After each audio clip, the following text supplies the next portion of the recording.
لأنه فما تسابق وتلاحق على مستوى الأهداف. وفي الأخير المنتخب الجزائري ضمن الترشح وسيواجه طبعا شكون مش يلعب مع شكون مع سويسرا وتجنب أن يواجه إسبانيا ولو أنه قبل ثواني كان مش يواجه إسبانيا. به هذه التفاصيل نتاع المجموعة هذه يعني. نحكيو على مقابلة كان منتظرة خاصة باش تكون مشوقة مع منتخبات قاعدة تنتظر في المواجهة هذه. بالنسبة للجزائر النمسا مقابلة وفات 3-3. البداية كانت عند المنتخب النمساوي عن طريق أرناتوفيتش في الدقيقة 28 سجل الهدف الأول لاعب النجم الأحمر الصربي ببلغراد. ثم رفيق بالغالي لاعب المنتخب الجزائري وفيرونا عدل مع نهاية الشوط الأول تحديدا الدقيقة 45. ثم صابيتزار لاعب بوروسيا دورتموند الألماني دقيقة 55 يضيف الهدف الثاني. بعدها بأربع دقائق بالضبط رياض محرز يعدل الكفة على مستوى 2-2 في 90+3 وقت المقابلة ماشي للتعادل 2-2. رياض محرز يسجل الهدف الثالث وسط دهشة من ملاعبية النمسا.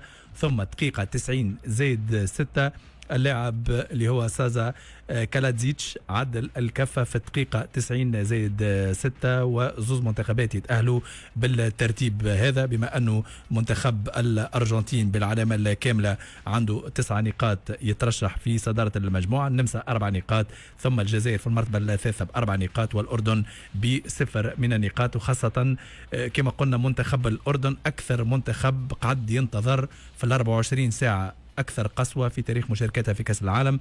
سجلت هدف قاتل نذكر قدام مصر في الثواني الأخرى والفار كان ألغى الهدف تتراجع المرتبة الثالثة. ثم علقت امال على خساره كرواتيا قدام غانا لكن كرواتيا قلبوا نتيجه وانتصروا في اخر نص ساعه. بعد ذلك استناوا انه الكونغو لكن الكونغو كانت خاسره 1-0 رجعت ربحت 3-1. بقى الامل الاخير في مواجهه الجزائر والنمسا بالنسبه لايران فوز اي منهما يمنح بطاقه الترشح لايران. دقيقة 93 كما قلت رياض محرز سجل والنمسا عدلت وهكا كانت ولو انه شفنا مناوشه برشا اولها مناوشه على خط التماس بين احد لاعبي النمسا وبنك الجزائر وكانه يعني وقع تاويل المناوشه هذيا مش هكا تفهمنا باش تقصيونا شنو.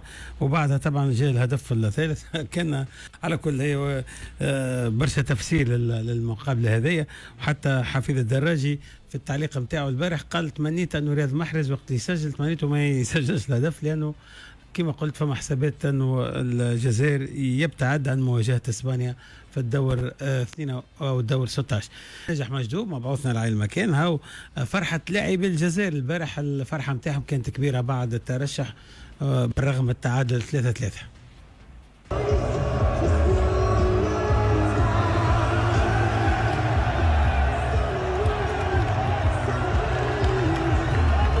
طبعا هذه قدامنا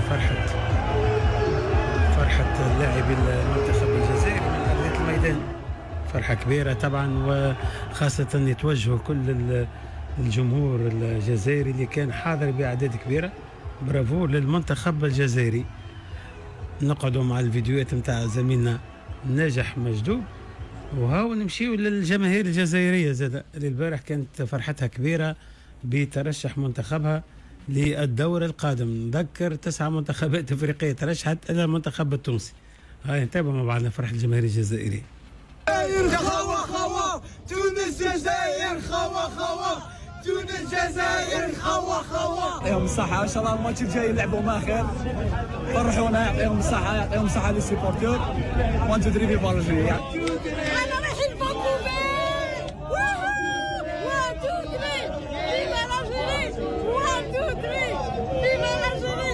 انا راني فرحان كل ماتش باسكو اون ا كومي في ايغاليتي جو كون كاليفي بصح دوماج اون ا با بري ريفونش دو لا بروشين فوا ان شاء الله.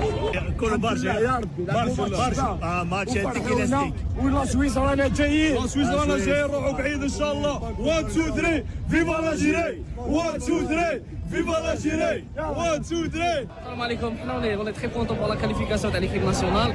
دوماج لا تونيزي ما تكاليفاوش معنا ان شاء الله يولوا بقوه باسكو ميم تونس ثاني سي البلاد تاعنا ايزون في ان بون ماتش اجوردي 3 كونتر 3. فيليسيتاسيون بور الجيري مازال ان شاء الله القدام. يعطيكم الصحه. عطيني كلمه على الكاليفيكاسيون. الحمد لله ماتش قوه الله يبارك.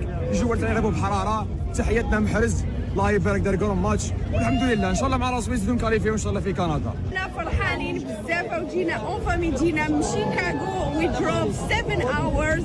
رانا فرحانين بزاف. 1 2 3 كنزيد يا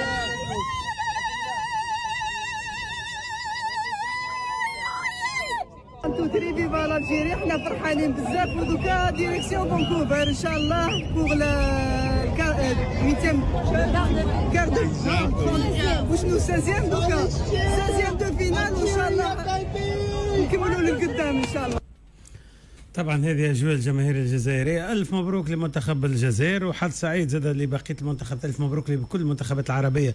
بكري قلت زوز، لا هما ثلاثه، راهو مصر وزيدوهم المغرب. دونك الف مبروك لثلاثه منتخبات العربيه اللي ترشحت للدور القادم، واحنا طبعا باش نشجعوهم ونتمناو انهم يوصلوا الى ابعد ما يكون.